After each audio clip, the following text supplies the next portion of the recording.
Algebra Brainiacs. Welcome to the Johnson Kendro video hour. But it's not an hour. Alright, here we go. Section 5.3. This is our part 2 video that goes with 5.3. So we are going to learn a new special case today. It's the only thing we have left to learn in that factoring section. And it's called the sum and difference of cubes. So very similar to when we did the difference of squares. Here's an example of a difference of squares. To factor that, what we did is we said this is a perfect square. I would square root it. That would go in the first places. And then here I would square root this. That would go in the second places. And then the signs were always opposites. That was called a difference of squares. So what we're doing today is similar to that, but it's actually going to be related to cubes. And it's called a sum or a difference of cubes. Before we get going on that, I want to just quickly review what maybe some perfect cubes are. I think we're pretty familiar with perfect squares, but maybe not always perfect cubes. So if we take 1 and we raise it to the third power, Kendra, what do we get? 1 times 1 times 1 is 1. That means 1 is a perfect cube. How about the next one? 2 2 times times 2 times 2 is 8. 8 is a perfect cube. 3 cubed is 27. 4 cubed is 64. 5 cubed is 125. 6 cubed, I don't know. So let me get my handy dandy calculator out here, and it's 216. How about 7 cubed, I do know that one, 343. I don't think we need to go much further. Maybe you need to know that 1,000. 10 cubed is 1,000. Yeah. Otherwise, just do it on your calculator. Yes, but those are helpful to be familiar with, to recognize those things. Okay, so here are our little forms here. Now notice this works for a sum or a difference, so it doesn't matter if it's a plus or a minus in between, this works, which is different than what we learned with difference of squares. So you're going to have something cubed and something else cubed, and our goal is to find out what those two things being cubed are. We will call those A and B. Once you find out what A and B are equal to, then you're just going to fill it in. So you'll notice it's A, B, A squared, AB, B squared. And that's the same pattern in either a sum or a difference. All that changes are the signs. So I've got a little memory trick for you to remember the signs. Ooh, I like tricks. Same, opposite, always positive is what you fill in. So if you look, this is a sum. So when you fill in the signs, there's 3 to fill in. Here's the same sign, so we use a plus sign. The opposite sign is what we started with, and then this third one is always positive. Cool. You know what that spells? Soap. S-O-A-P. Cool. Yeah. All right, here's a difference. And again, it's the same sign, opposite sign, always positive. So that'll help us fill these in. So the formula looks a little complicated, but it's really not too bad. All right, let's do some examples. Here we were just going to factor, and then eventually we will have Mrs. Kendra do some solving. All right, so I look at these two things. It's a binomial, 2 terms, and I'm going to see if they are, sometimes they could be squares, but these happen to be cubes. So that means that it is a difference of cubes. So remember, it's difference because there's subtraction in between. So my goal right now is to find out what is being cubed in each of these terms. So what my A is and what my B is. So what you're really doing is taking the cube root of each of those things. I'm going to take x cubed and cube root it. That would just get me an x.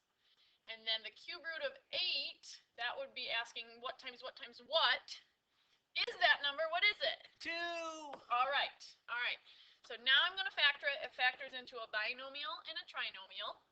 And you're going to just follow along with our little pattern here. A and B get filled in the first set of parentheses, so that will be x and 2 in this case. Then the next one is a squared. I maybe should be circling this one because it's a minus. A squared. So I'm going to take my x and square it.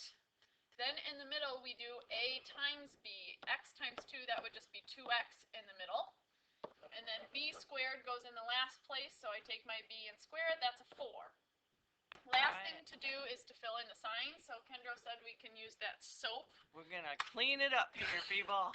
Put in the same, opposite, always positive. So same would be a minus sign because that's what we started with. Opposite would be a plus sign, and then the third sign is always positive. Very cool. And that's it. Nice. Yeah, not too bad. Okay, here. Can I try one? Can I? Sure. Let me get rid of all my writing writing up here. Okay, there you go. Cool. All right. I'm going to check first to see if these are cubes. That and that. 27 is 3 times 3 times 3, so that is a cube.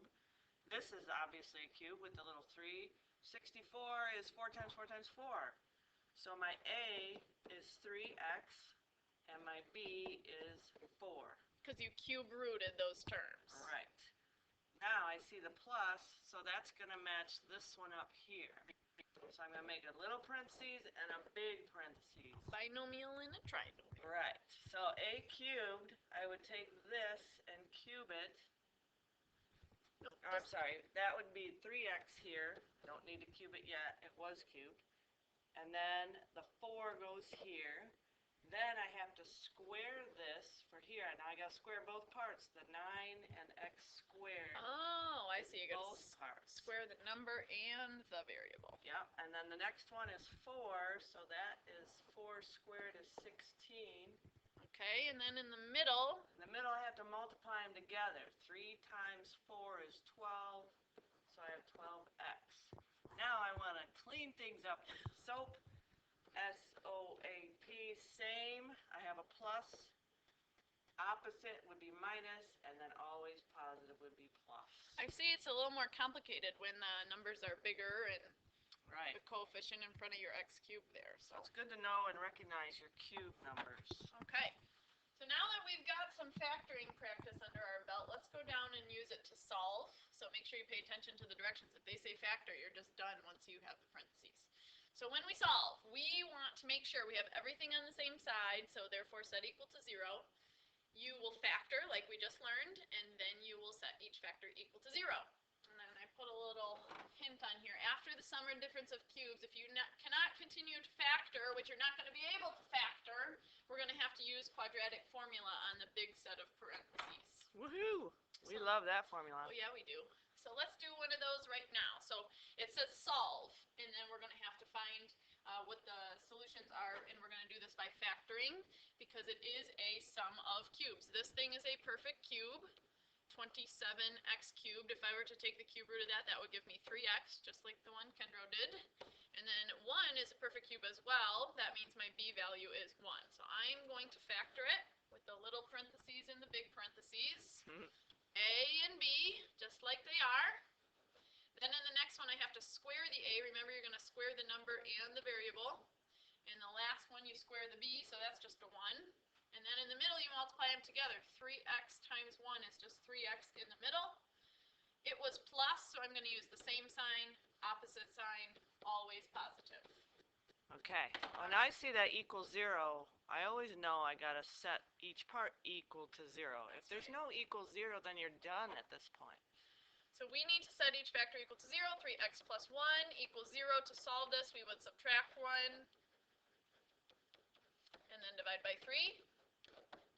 So one of our solutions is negative 1/3. That was the easy one. Then here, when we set this thing equal to 0, it's a quadratic.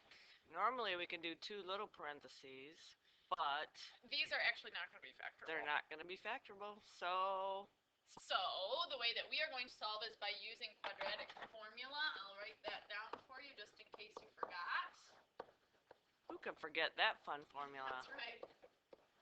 Okay, we're going to let our A be 9, B is negative 3, and C is 1. Plugging it all in. 3 plus or minus the square root of negative 3 squared minus 4 times 9 times 1, all divided by 2 times 9. So this is why we did so much practice on quadratic formula. Working underneath the radical, negative 3 squared is positive 9. I like to do the sign next. I've got a negative times a positive times a positive. That's going to stay negative. And then subtracting 4 times 9 times 1 is 36. All divided by, that's 2 times 9, which is 18. Still working underneath the radical. 3 plus or minus. I have 9 and I'm going to subtract 36. We get negative 27 in there. Ooh, a negative. All right, let's talk about that. Negative 27 in a square root. That is not a perfect square. But it has one in it. It does. So what we're going to do, first of all, I can take that I out because it's negative. I can divide that by 9, and And that is helpful because I know the square root of 9, it is 3. 3, so 3I root 3 is the simplified version of that. So now we've got this. Lots of 3's. Heart surgery! Yep, last thing we do is heart surgery. These are all divisible by 3, so final answer, 1 plus or minus I root 3 all over 6. Now, be careful. This was a polynomial that was raised to the 3rd power in the very beginning, so how many solutions should it have? 3. 3. Here is 1, and then technically, because of this plus or minus, that represents 2 solutions as well. So we have all of our solutions there. Very cool. All right, you want to try one? Sure. Okay, let's do that. All right. Okay, I see 8 and a 125. Now, what clues me in right away is that cube right there. Then I start looking for cube roots. So 8 is 2 cubed. So my A is 2x. And my B is 5, because 5 times 5 times 5 is 125. Alright, then I do little parentheses, big parentheses. This one is A and B. This one is A squared. Ooh, I like that you squared the number. Thank you. And this is B squared, so that's 25. In the middle, it's A times B, which is 10x. Then we're going to clean things up with our soap. We got same, opposite, always positive. Now, because it's equal to 0, that means we got to keep going. We got to set them equal to 0. So I have this. I want to add 5. So I get 2x equals 5. Divide by 2. X equals 5 halves. There's one answer. I need 2 more. So I have this quadratic. Not going to be able to factor, so we put it in our quadratic formula. So negative b is negative 10 plus or minus b squared minus 4 times a times c all over 2a. So I have negative 10 plus or minus 100 minus 400 all over 8. Keep going a little bit more. 100 minus 400 is negative 300. So we have, let's see, we got 100 times 3 right here. Make that 100 times 3. And it's negative. Negative. That negative wants to come outside. All excited. Turns into an I. The 100 turns into a 10. I'm going to put that in front of the I. Square root of 3 stays. And then the 8. Next, I want to do heart surgery if possible. Looks like they're all divisible by 2. So negative 5 plus or minus 5I root 3 all over 4.